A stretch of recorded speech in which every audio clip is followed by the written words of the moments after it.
양천의 사람 나라 27강입니다. 오늘은 대박전쟁 13번째, 히틀러의 진짜 기적입니다. 박정희 경제성장이 19년 동안에요, 연평균 9.1% 성장했습니다. 그리고 박정희 경제에서 자랑하는 게 뭡니까? 그런 정도 가지고 자랑할 수 있는 나라는요, 한 30, 40개 국가 돼요. 그리고 10년 이상 고도 성장을, 경제 성장을 이룬 나라가요, 제가 이래 대충 조사를 해봤더니 한 30개 이상 국가 되는 것 같아요. 그러니까 박정희 정도의 경제 성장은 사실은 어느 나라나 할 수 있는 수준의 경제성장이다, 이렇게 볼 수 있습니다. 그런데 그것도 그죠, 전번 시간에 우리가 봤잖아요, 그죠? 엄청난 자본의 홍수 속에서 최고 양질의 노동자를 가지고 최고 장시간 노동을 하고 미국이 시장을 개방해주고 이런 조건, 그러니까 최고의 조건 속에서 9.1% 경제 성장한 거거든요. 그건 어떤 면에서는 그죠, 그런 조건 속에서 경제 성장 못한다는 게, 고도 성장을 못한다는 게 오히려 이상한 일이에요. 그래서 박정희 경제 성장이라는 게 참 어떤 것인가를 좀 대비해 보기 위해 가지고 진짜 경제 성장을 어떻게 했는지 좀 살펴볼 필요가 있을 것 같습니다. 그래서 아마도 인류사에서 정말 기적이라고 불러도 좋을 만한 경제 성장은 몇 가지 있습니다. 첫 번째로 꼽을 수 있는 게 히틀러의 경제 성장입니다. 단 6년 동안에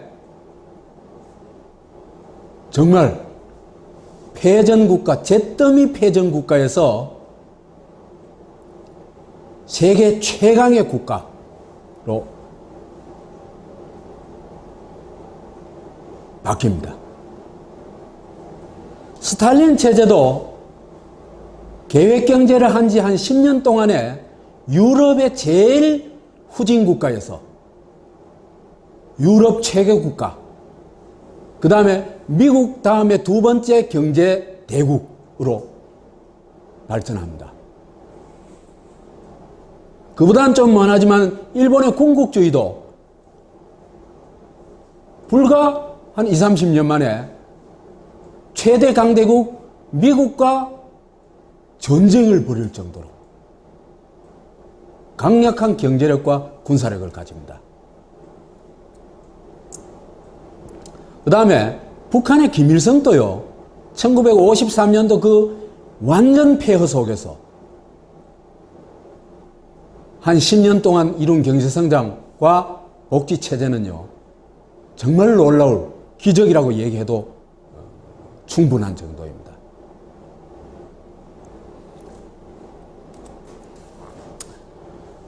그런데 이런 독재가 이룬 기적은요, 예외가 없이, 지금 딱 하나 예외가 있습니다.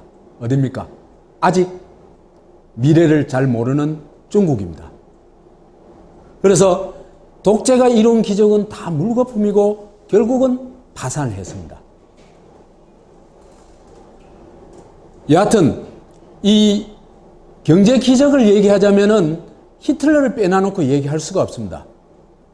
히틀러 경제 기적이 독일인들한테 어떤 정도의 이 느낌을 주고 거기에 대한 이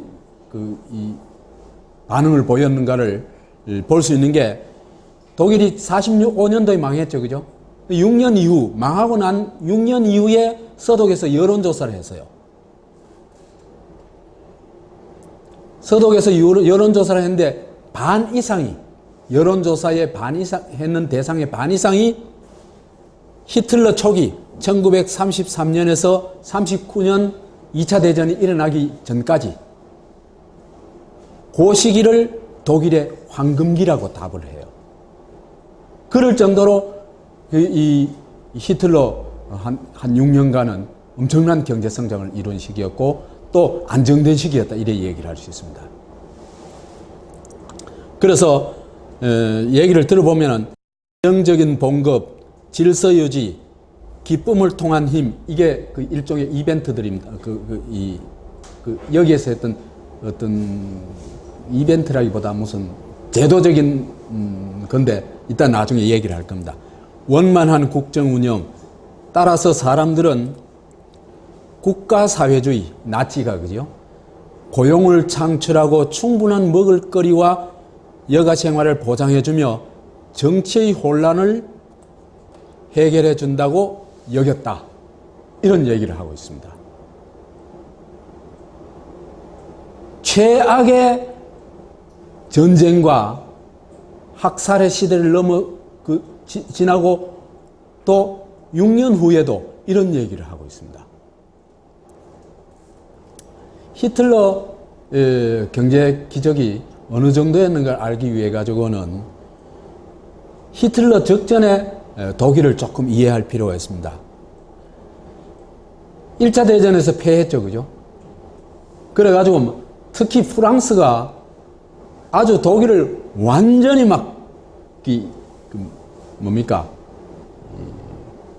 꼼짝달싹 못하는 나라로 만들어놔 버립니다.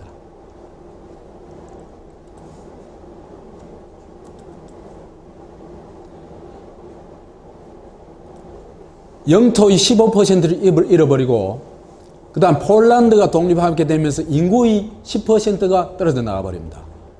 그 다음에 완전 무장해제를 당합니다. 전차와 항공기 개발 보유가 금지됩니다. 그러니까 독일군은 10만만 보유할 수가 있는데 전차와 항공기를 못 가져요. 이 군대가 아니죠, 그죠? 그냥 고작 가지고 있는 건 뭡니까? 소총밖에 못 가지고 있는 겁니다. 그 다음에 모든 해외 식민지를 포기해야 했어요. 그 다음 전쟁 배상금으로 엄청난 돈을 물었어요. 이 전쟁 배상금으로 물은 게 그죠? 당시 독일 GNP의 20년치예요. 그럼 죽으란 얘기죠, 그죠?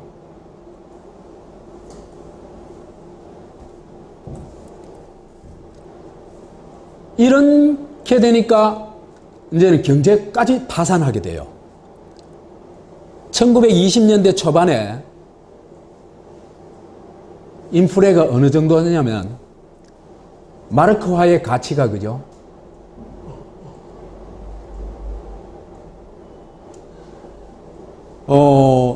1조 달러 대 1로 폭락해요. 그러니까 1913년에 1달러가 4.2마르크였는데 그 1923, 10년 후에 가면요 1달러가 4조 2천억 마르크예요.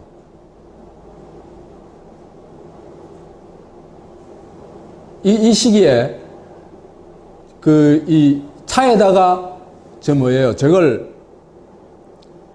지폐를 잔뜩 싣고 가가지고 맥주 한 잔을 마셨다 그래요.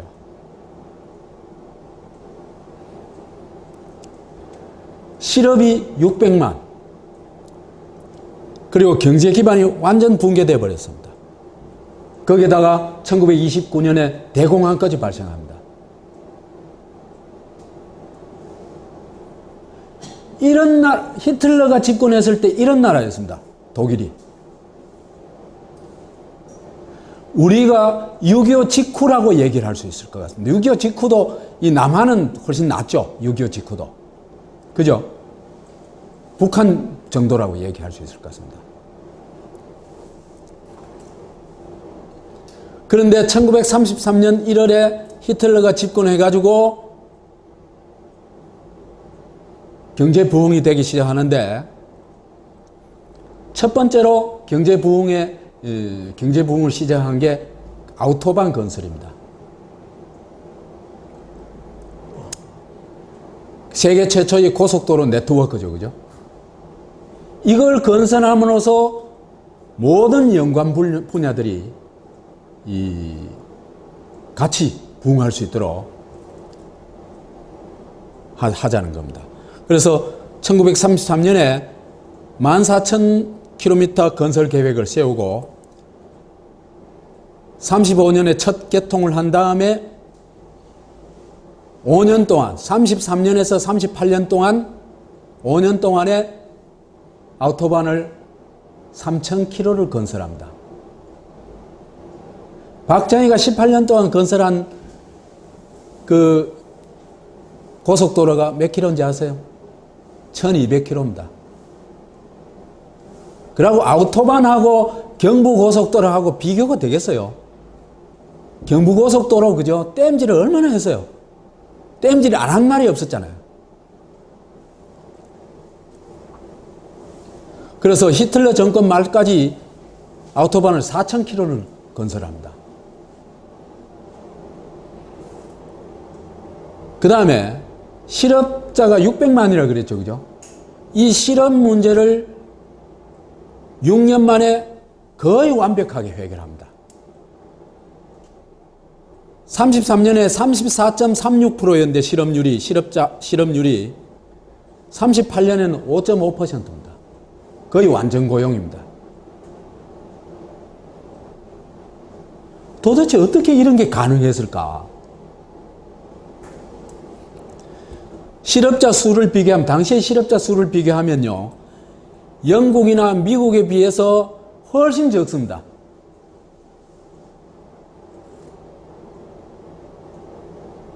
그래가지고 6년 만에, 5년 만에, 5, 6년 만에 고도 경제 성장을 이뤄가지고 최선진국에 도달합니다. 그래서 이 경기가 폭발을 하는데 1932년도에 자동차가 4만 대 팔렸는데 1936년도 4년 후에는 21만 대가 팔립니다. 폭발적인 성장이죠. 그래서 1936년에 집권한 지 불과 3년 후에 세계 최초로 대공황에서 탈출하게 됩니다. 그래서 실업자가 600만에서 160만으로 줄고 세계공황에 탈출하는 게 미국은 41년도 갔어야 탈출합니다. 미국보다 5년이나 빨리 대공황에서 탈출합니다. 그 다음에 아까 그 베르사유 조약에서 군사적 제한을 얘기했죠. 그죠? 무장 해제 수준이 10만 명 군대였는데 1938년에 유럽 최강 군사력으로 바뀝니다. 그리고 그죠? 2차 대전 중에 첨단 무기들은 그죠? 독일에서 개발되는 게 가장 많아요. 그러니까 기술적으로도 독일이 굉장히 앞서 있다는 겁니다. 탱크라든지 제트 엔진 전투기를 제일 처음 만든 것도 독일입니다. 그래서 미국, 영국, 소련 세계 최강 국가들을 상대로 전쟁을 수행할 수 있습니다. 이런 핵심이 뭐냐? 이렇게 정말 도저히 믿을 수 없는 경제성장을 했던 핵심 뭐가 있겠죠. 그죠? 방법이 있겠죠. 그게 뭘까? 이게 아우토반의 비결이라고 얘기를 할 수 있습니다. 그렇다고 경부고속도로하고는 전혀 다른 방식입니다. 우선 히틀러가 권력을 잡았을 때 돈이 없어요. 달러도 없고 뭐 아무것도 없어요. 그다음 뭐 인플레가 겨우 잡혀 있는 정도입니다.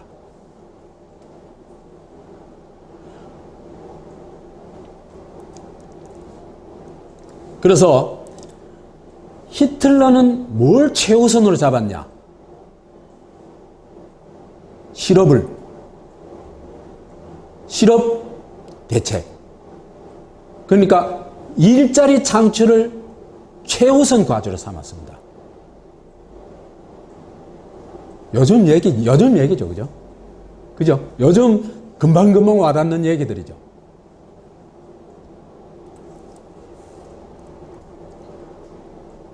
그래서 약자들한테 돈을 엄청나게 퍼부어줍니다. 그리고 공공사업을 통해 가지고 경제 건설을 하는 겁니다. 다른 영역으로까지 확대가 되면서 경제 성장을 이루는 거죠. 히틀러가 33년에 이런 연설을 합니다. 우리가 추구해야 할 과제는 실업대책, 그리고 또 실업대책이다. 실업대책이 성공하면 우리는 권위를 얻게 될 것이다. 그래서 독일이 취한 방책이 뭐냐 하면요. 이것도 이제 요즘 말하자면 정말 번뜩이는 아이디어가 만들어냅니다.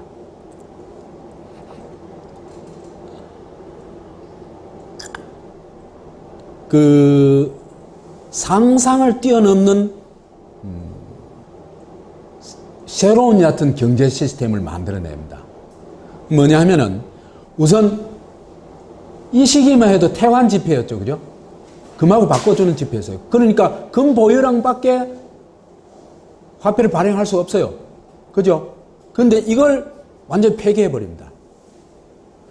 미국은 1971년도에 가서야 금본위에서 탈피하죠. 그죠?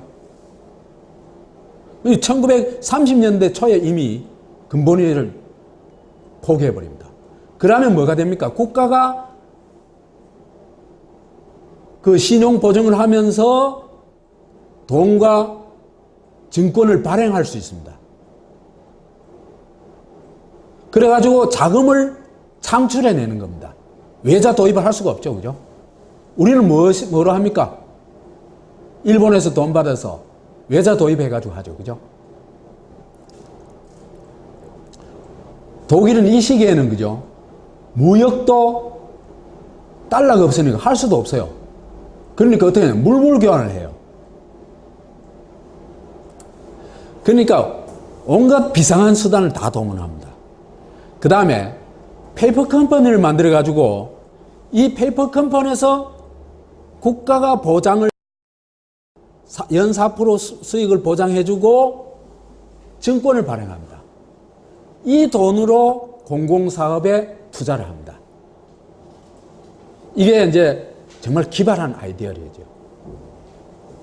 그래서 1933년도의 경우에 이런 식으로 22억 마르크를 마련해가지고 공공사업에 투자를 합니다. 그 이전에 그죠? 히틀러 이전에 공공사업에 최대로 투자했는 게 3억 마르크 정도이니까 그러니까 히틀러 시대에 와서 1933년에 바로 그 이전 최고 수준의 7배를 공공 투자를 한 겁니다. 공공사업에 투자를 한 겁니다.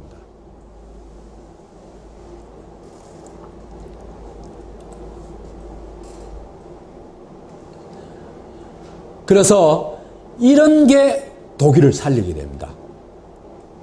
그래서 이제 이 투자한 돈을 제일 먼저 어디에 투자하냐면은 이제 아우토반 건설에 투자합니다. 그래서 이 아우토반 건설에 독일 과학기술을 집대성합니다. 그래가지고 독일 산업 대동맹을 건설하는데 요거 못지않게 중요한 건 뭐냐 하면은 독일 노동자한테 엄청나게 퍼부어줘가지고 내수 기반을 창출해냅니다. 어느 정도로 해줬냐? 히틀러에 있어서 최고의 실업 대책이 뭐냐 하면은 노동자 퍼주기입니다. 어느 정도 퍼졌냐? 건설비를 책정할 때요. 우선 노동자한테 임금을 줄 임금부터 먼저 책정을 해요. 그게 전체 건설 비용의 46%가 되도록 책정을 해요. 요즘 있잖아, 그죠? 그 생산 원가에서 임금이 차지하는 비율이 어느 정도 되는지 아세요? 10% 남짓입니다. 그러니까 이 시기에 평상 임금의 4배 이상을 퍼부어준 겁니다. 놀랍죠?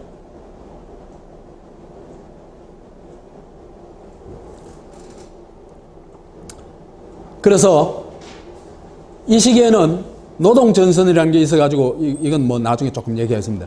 기업을 노동전선이 감시를 해요. 감시했기 때문에 노동자 임금을 떼먹는다. 이건 절대로 안 돼요.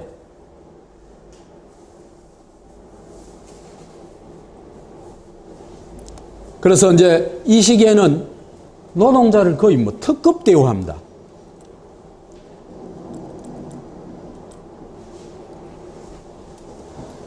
건설 현장마다 숙소를 짓습니다.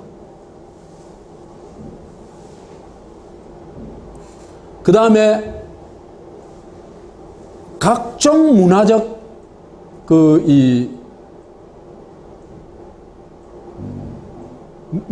문화적 어떤 이 혜택을 제공을 해줍니다. 그래가지고 신나게 일할 수 있는 분위기를 만들어줘요.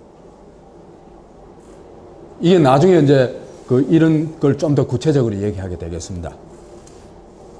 그 다음에 고용을 할 때도 가계의 유지를 최우선적으로 고려를 해요.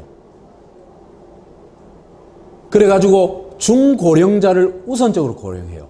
그러니까 아버지가 직장을 가지면은 그 집안이 편안해지잖아, 그죠?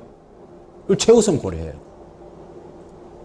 이게 물론 남성 중심이다 이렇게 얘기할 수 있지만 이 시기의 그 노동의 형태를 볼 것 같으면은 여성 노동이 감당할 수 있는 게 아니거든요. 이 시기 노동이라는 게. 그죠? 아우토반 건설에 여성 노동이 어떻게 감당이 되겠어요? 그죠? 그 다음에 기업의 불로소득 또 투기꾼들의 투기소득을 철저히 배제합니다.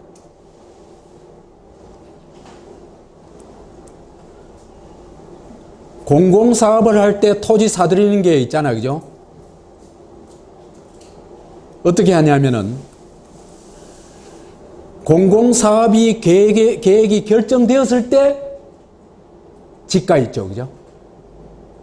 그 가격을 딱 묶어 놔봅니다. 투기를 해봐야 투기를 하면 오히려 손해를 보겠죠, 그죠? 그 투기권이 놔둘 수가 없어요. 우리나라는 정보 빼가지고, 그죠? 투기하죠. 거의, 이 정보에 접근해 있는 사람이 다 이 투기꾼들이죠. 우리나라는 완전 정반대입니다.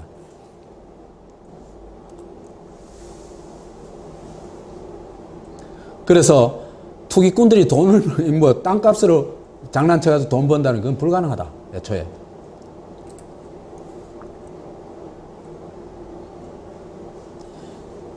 나치 독일의 공공사업이 빛나는 성과를 거둘 수 있는 것은 도대체 비슷한 유래를 찾아볼 수가 없는 고임금 우선 할당입니다. 이게 전 뭡니까? 내수를 활성화할 수 있는 힘이죠, 그죠? 그렇죠? 그래가지고 자동차 사고 뭐 온갖 거 다 하는 겁니다. 집 사고, 자동차 사고, 그죠?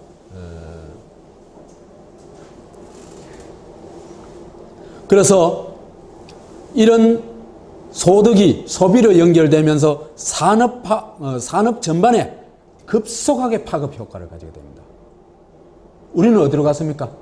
수출 주도형 그래가지고 국내에서 100만 원 하는 걸 수출을 70만 원 받고 수출해가지고 국내 사람 등쳐먹는 짓 했죠.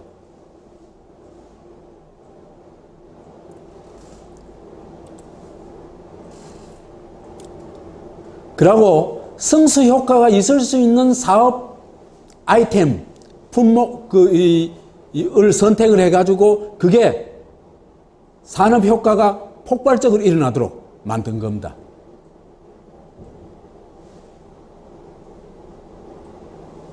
그래서 이 히틀러 시기의 경제 성장 전략은요, 정말 어떤 면에서 빼어나다고 얘기할 수 있어요. 딴 나라에서 도저히 상상도 할 수 없었던 그런 일들을 세트로 하게 됩니다.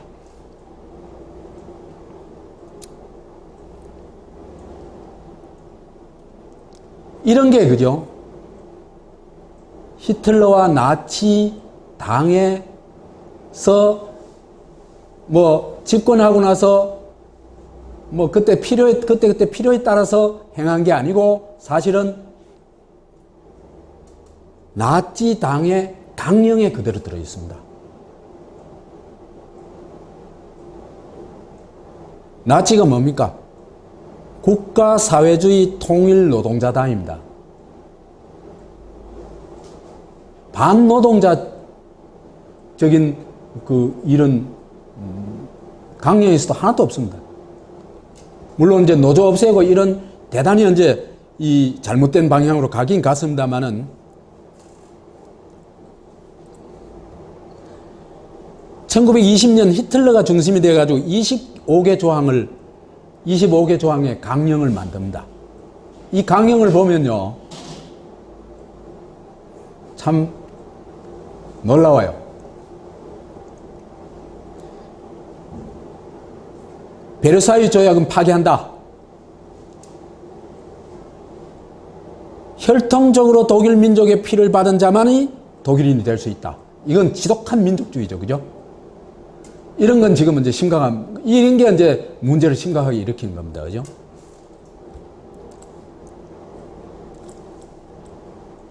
독일 국민은 모두 동등한 권리를 갖는다.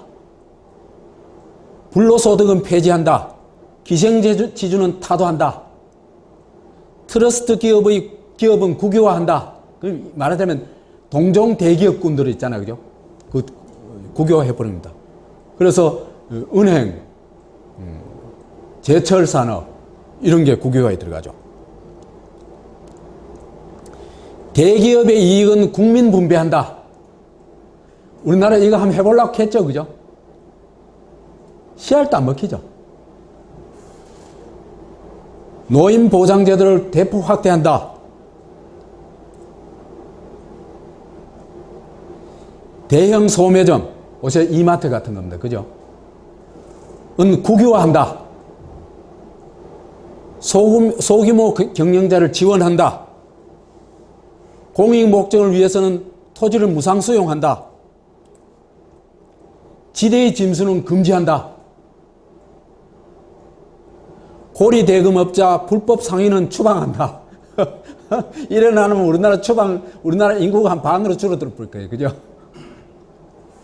앞에 이거 하고 요거 하면 우리나라 인구 한 반 줄어들 뻔했겠죠. 무상교육 제도를 제정한다. 모자를 보호한다. 소년 노동을 금지한다. 체조와 스포츠를 의무화하는 법을 제정한다. 이런 것들입니다. 이 강령의 핵심이 뭐냐 하면요, 약육강식이 없는 공평한 독일 민족 국가를 건설한다, 이 얘기입니다. 그리고 비교적 이 강령에 국한해서 얘기를 하자면은 비교적 성공했다, 이렇게 얘기를 할 수 있습니다. 우리나라 강령들은 진실성이 있습니까? 그냥 전부 좋은 거 뺏겨고 내 걸어놓는 장치에 불과합니다. 장식품에 불과합니다. 그게 진실이 전혀 아니죠, 그죠? 정반대의 짓들을 하죠, 그죠? 철저히 민족주의를 추구한다. 강자의 부당 이득을 금지한다. 이 강령이 다 명시되어 있어요. 약자를 보호하고 지원한다. 이것도 강령이 다 명시되어 있어요. 그 다음에 그러기 위해서는 국가 중앙집권 독재를 해야 된다, 이 얘기입니다. 그래서 이 시기에 독일 체제는 자본주의와 사회주의를 합해가지고 반으로 나눈 거다, 이래 얘기를 할 수 있습니다. 지금 한국에 이걸 진짜 실현하려고 하는 정당이 나온다면 어느 정도 지지율이 나올까? 여러분 생각이 어떠세요? 진짜 이런 걸 하겠다 하면은 우리나라 지금 현재 그죠? 한국 사람들의 생각으로 볼 때 제가 볼 때는 80% 이상 지지가 나옵니다. 믿어주지를 않을 것 같아요. 믿어주지를 않았는데 여하튼 진짜로 한다고 할 것 같으면은 한국 사람 믿지를 안 하니까.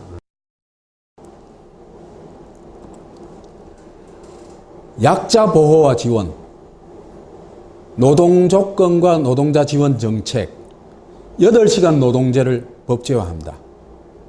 물론 최초로 한 거는 소련입니다. 그죠? 1917년에 혁명 이후에 바로 이런 조치를 취하죠. 그죠?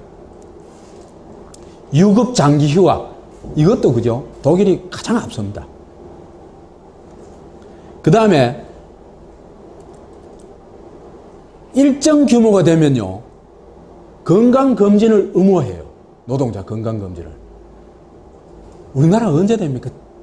70년도, 90년대 넘어서 될걸요. 건강검진 시작한 게. 얼마 안 됐어요. 전국민 건강검진 한 게. 그 다음에 병원에 의사를 파견합니다. 그리고 일정 규모가 이상 되게 되면 의사를 고용하게 돼 있어요. 이 시기에 파견한 의사만 해도 1944년도에마다 8,000명을 파견합니다.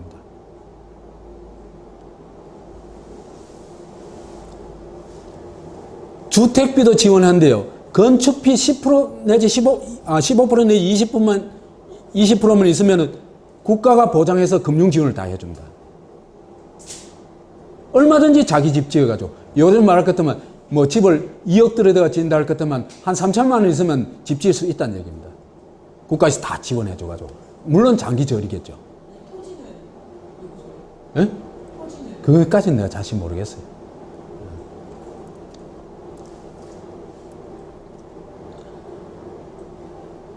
이건 노동전선, 이건 좀 어려우니까 이 노조를 없애고 노동전선으로 바꿉니다. 그런데 이 노동전선이라는 게 노동자만 해당되는 게 아니고 기업주도 여기 해당이 돼요. 그래가도 이 노동전선에서 결정한 걸 기업주도 거부 못 해요. 그래서 노동자의 파업권을 폐지한 대신에 경영자의 공장 폐쇄도 금지합니다.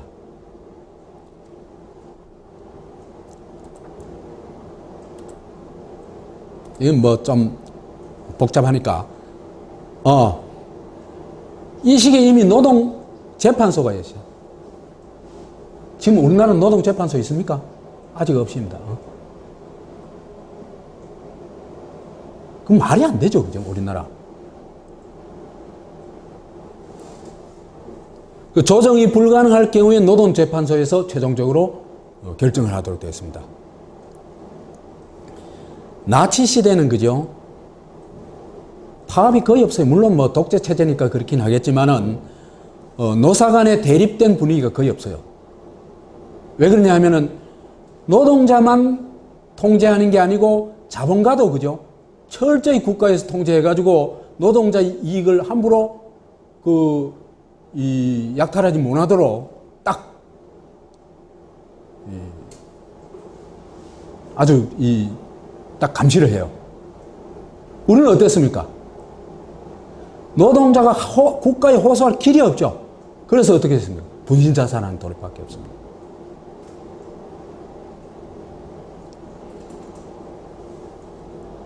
이 노동전선이 나중에 그 2차 대전 이후에 독일에서 노자 공동결정제도로 발전된다고 얘기할 수 있습니다.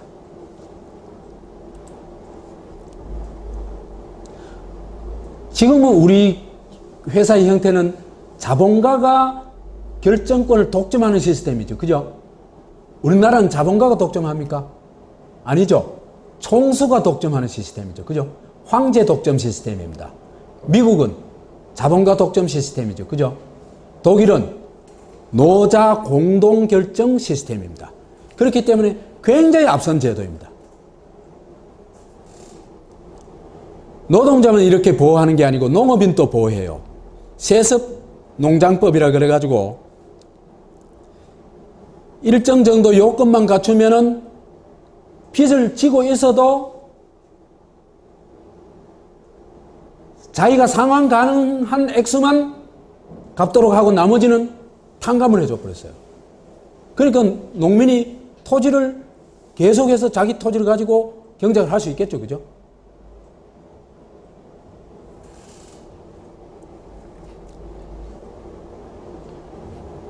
그 다음에 청년들을 농촌에 보내가지고 농업 지원을 합니다. 그 다음에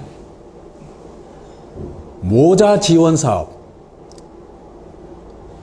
국가사회주의 복리단을 만들어가지고 지원하는데 가난한 가정에다가 지원 식료품, 우유, 의류, 침구를 제공해 준데 1935년에만 118만 가정에 476만 명에 대한 지원을 합니다. 그 다음에 식량 사정이 열악한 가정의 아이들은 시골로 보내가지고 시골에서 숙식 제공하면서 영양 보충하도록 해줘요.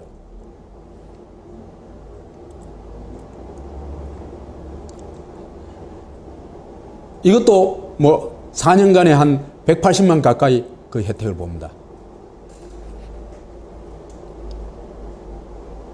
모자 원호센터라는 것도 있고, 그 다음에 전국 각지에 지금 우리 유치원 혜택 언제부터 보기 시작했어요? 얼마 안 되죠, 그죠? 그리고 지금 또 그 이런 게 이 국가에서 유치원을 제대로 설치를 안 해가지고 사립 유치원이 남발하고, 그죠? 그리고 교육 질도 형편없죠. 이 시기 이미 1930년대 이미 전국 각지에 유치원을 설치하고 농촌에 타과서 설치해가지고 1934년도에 타과소가 600개였던 게 41년도에 8,700개, 43년도에 11,000개로 늘어납니다.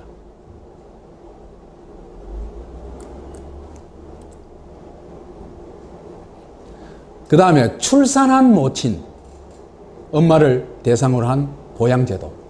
이게 정말 독특해요.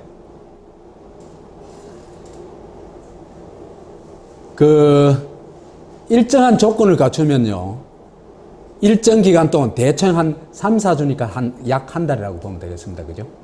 약 한 달 동안 완전 푹 쉬게 해주는 겁니다. 엄마가. 어? 그렇지. 일종의 산후조리원인데, 모자가 아닌 아이는 딴 사람이 보도록 해요.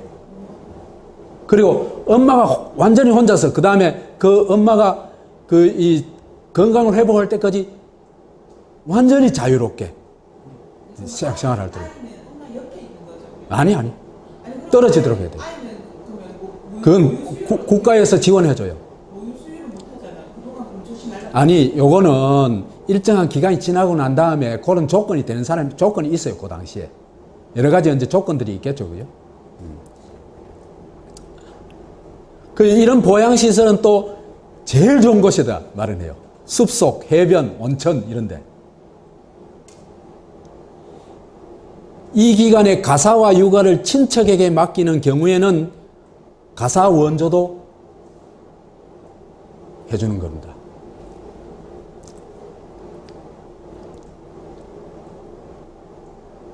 아이가 2명 이상인 모친, 뭐 이런 경우인데, 이 어느 정도로 많이 이 혜택을 받았냐면 34년에 4만 명, 38년 8만 명, 전쟁 중이던 40년에도 5만 명이 이 제도를 이용합니다.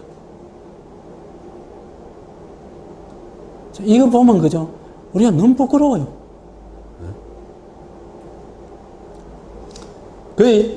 이재명이가 이거 좀 해보겠다 하는데 못하게 하죠. 그죠?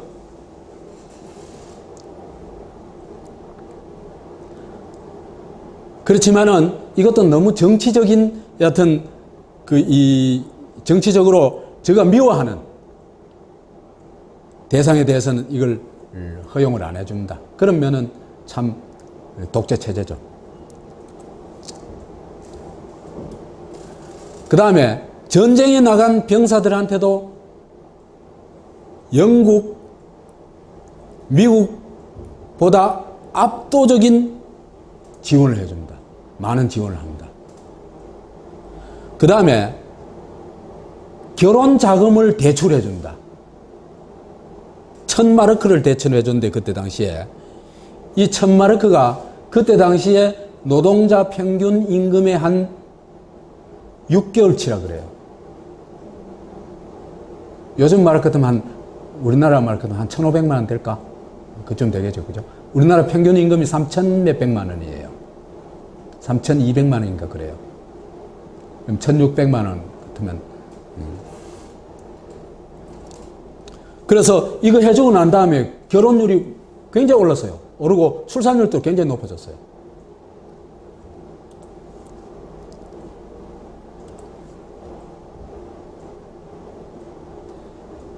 대기업의 부당 이윤과 과다 분배를 제한했어요.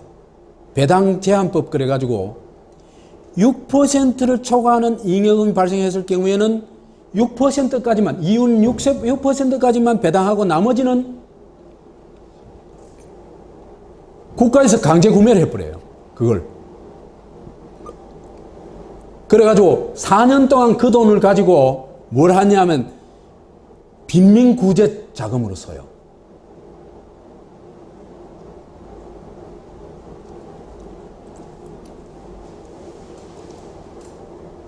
그 다음에 공짜 이유는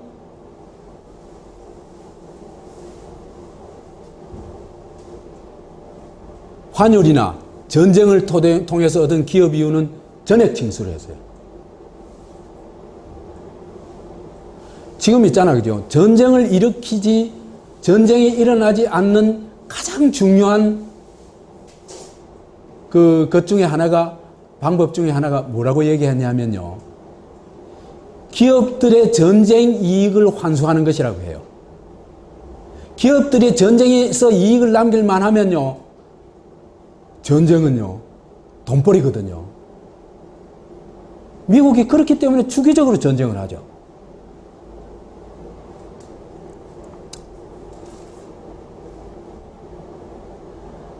그 다음에 여러 가지 이제 강력한 소득 재분배 정책을 씁니다. 대규모 소매점 규제법, 엄격한 허가제를 합니다. 그 다음에 또 요즘 한국 사람 들으면 굉장히 좋아할 게 있어요. 정치인 나치 당원의 낙하산 취업 금지입니다. 이건 제일 잘하는 게 누굽니까? 박근혜 제일 잘하죠, 그죠? 제일 잘하는 게 아니라 이 낙하산 인사를 제일 잘하죠. 국회의원이나 나치 당원이 민간 기업의 임원이 되는 걸 아예 금지해버려요. 못하도록 해요.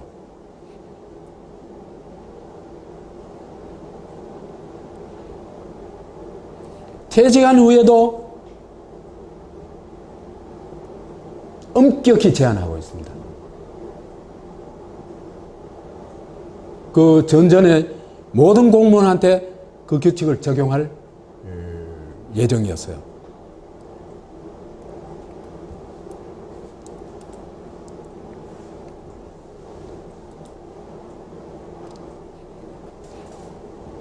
그 다음에 이 환희역행단이라는 게 있는데 이게 좀 말이 어렵죠, 그죠? 기쁨을 통해 얻는 힘이란 뜻입니다. 그러니까 문화적인 여러 가지 행사를 통해 사람이 그죠? 이 활력을 얻고 그걸 통해 가지고 생산성을 높이고 하는 이런 프로그램입니다. 그래 가지고 타이타닉 규모의 그죠? 유람선을 만들어 가지고 노동자들 태워 가지고 유럽 일주 여행 같은 걸 시켜줬어요. 아주 최소 비용만 받고.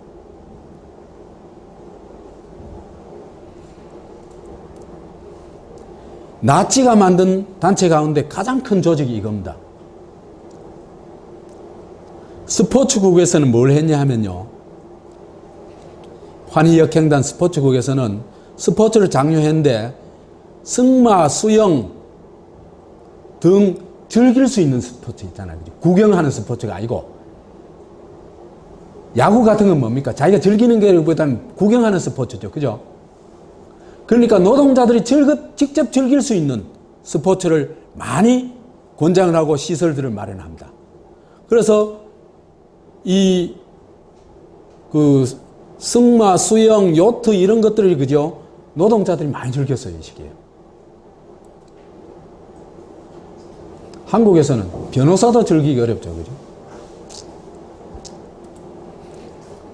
그래서 이런 걸 하기 위해서는 인프라가 충분해야 되겠죠. 이런 또 스포츠 공원을 곳곳에 만듭니다.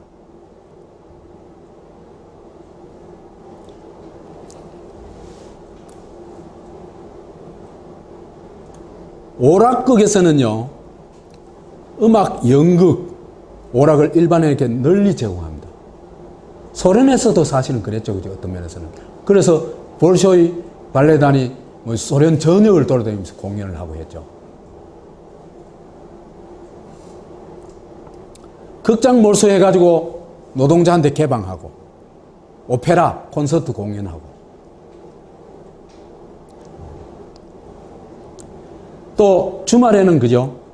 아예 기차로 지방에 있는 주민들을 베를린을 실어 날라요.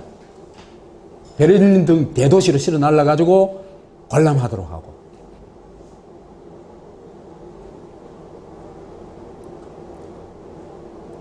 적어도 여하튼 고품위 문화를 누구나 향유할 수 있도록 노력한 거는 인정할 수 있거든요.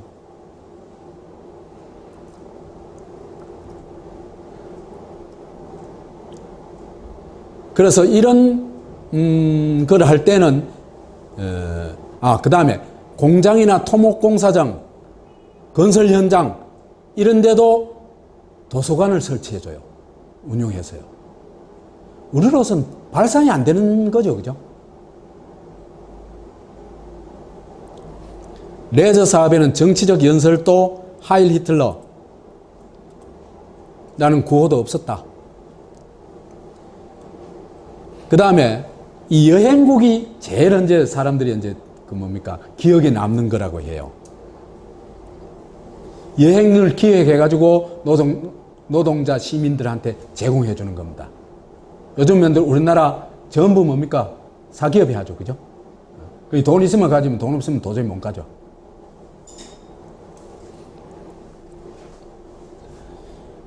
환희 여행단의 해외여행 참가한 인원이 75만 명, 그 가운데 10만 명이 노동자였습니다.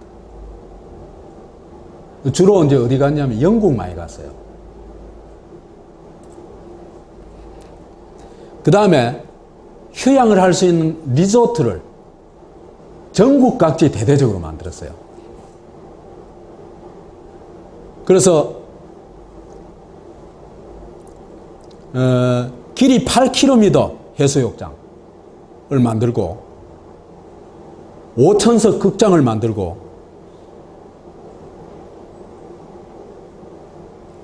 모든 방이 오션뷰 바다를 탁 내다볼 수 있는 멋있는 방으로 만들고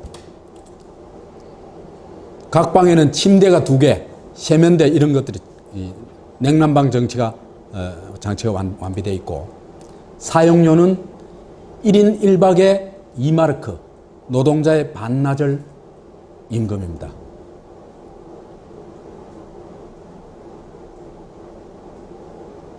지금까지 현재 제가 히틀러가 이룬 경제 기적 사실은요 나는 이런 정도의 경제 성장과 그 다음에 복지 제도를 이룬 사회를 보들 못했어요 아직.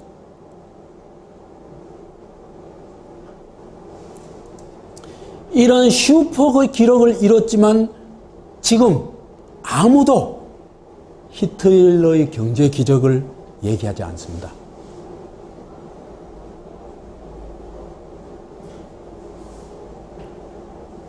유독 세계적으로 경제 기적을 얘기하는 게 누구냐? 누구예요? 남과 북 코리안입니다. 스탈린의 경제 기적도 이만큼은 아니지만 이거 버금갈 정도입니다. 그래도 오늘날 소련 사람이 스탈린이 경제 기적을 이뤘다고 숭배한 사람은 거의 없어요.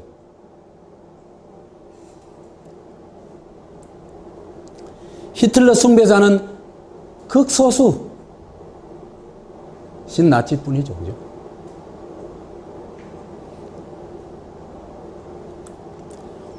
코리아는 언제 독재자 숭배에서 벗어날 수 있을까? 제가 볼 때는 참 어려울 것 같아요.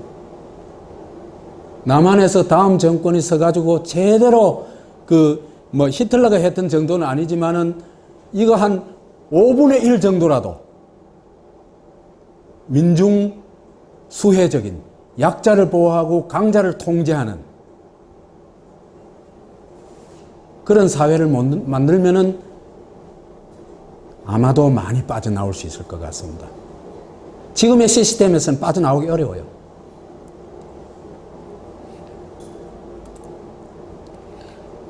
히틀러와 박정희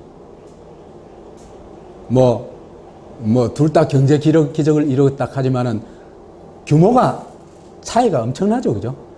불과 6년 만에 잿더미 나라를 유럽 최강의 강국으로 만든 것하고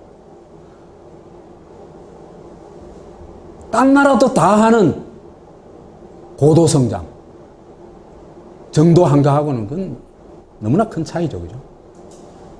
그러니까 히틀러 시대에는 히틀러의 경제를 뒷받침하는 경제 정책도 첨단이고 아주 창조적인 거고, 그 다음에 히틀러 경제가 만들어낸 기술력도 최고 수준입니다.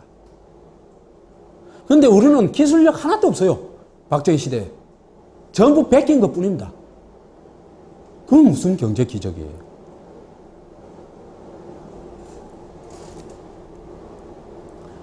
여하튼 그걸 기적이라 하더라도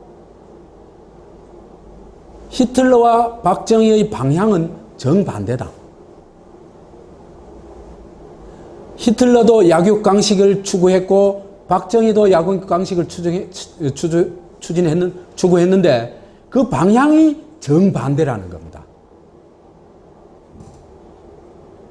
히틀러는 국내적으로는 최소한도 실제로 그러지 못한 면이 많이 있지만, 예를 들면 장애인이나 노약자들을 그저 학살한 경우가 굉장히 많습니다. 한 10만 이상 됩니다. 그랬지만은 큰 틀에서 볼 것 같으면 약육강식 없는 독일 민족 국가를 추구했던 건 사실이다. 이래 얘기를 할 수 있습니다. 그래서 강자에 대해서는 강력한 통제를 하고 약자에 대해서는 상상을 하기가 어려울 정도의 높은 수준의 지원을 했다.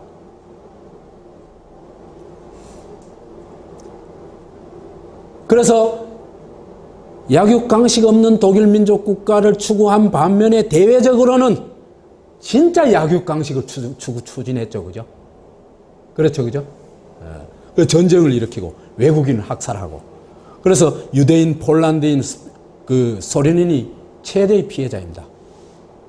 유대인 600만이라고 그러고, 폴란드 유대인 포함해서 600만이라고 그러고, 소련인은 한 1200만, 전쟁에서 1200만 정도 죽었다 그래요. 전사자만. 러시아인이에요? 소련, 그때는 소련이에요. 소비에트 유니온.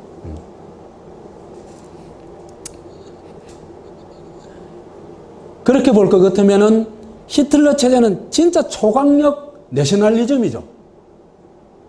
그렇죠, 그죠? 내셔널리즘은 이중의 의미가 있죠. 민족주의라는 의미가 있고 국가주의라는 의미가 있죠, 그죠? 이 둘 다 통합된 의미입니다. 그야말로 초강력, 세계 최강의 내셔널리즘이다 얘기할 수 있습니다. 그래서 내부적으로는 통합을 하고 외부에 대해서는 공격을 했다, 이래 얘기를 할 수 있어요.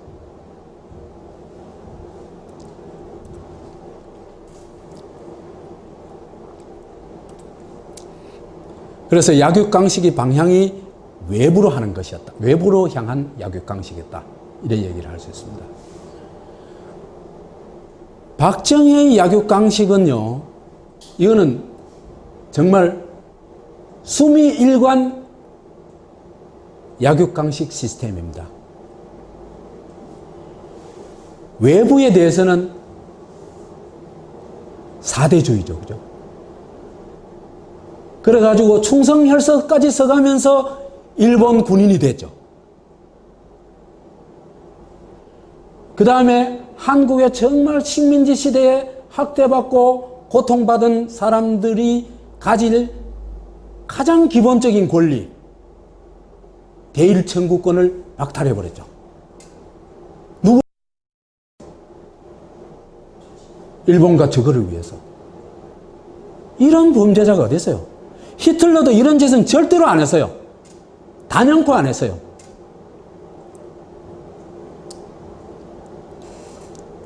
그 다음에 미국 용병 노릇하면서 베트남 가가지고 민간인 학살만 9,000명을 했습니다. 그것도 가장 잔인한 방법으로.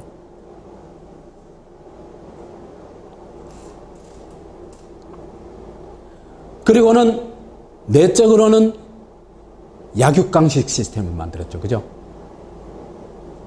그래서 피라미드 흡혈 경제 전번 시간에 얘기했죠. 만들어가지고 최종 빨대가 누굽니까? 박정희입니다. 그죠? 빨대 딱 꽂아놓고 빨면은 대통령 선거 자금 700억이 딱 들어오는 겁니다.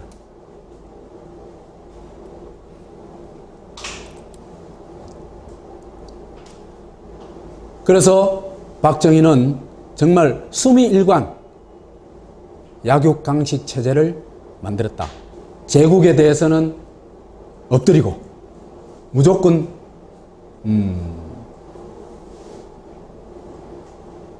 거의 앞잡이 노릇을 하고 그 정권을 잡고는 피라미드 경제에서 재벌이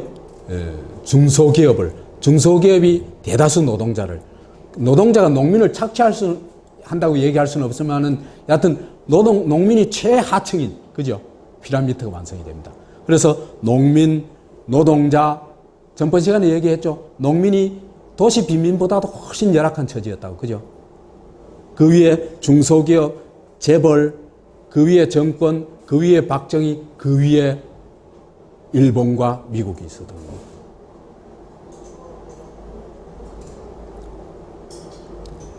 그렇기 때문에 이 약육강식의 방향이 반민족적이고 반민중적인 것일 수밖에 없습니다.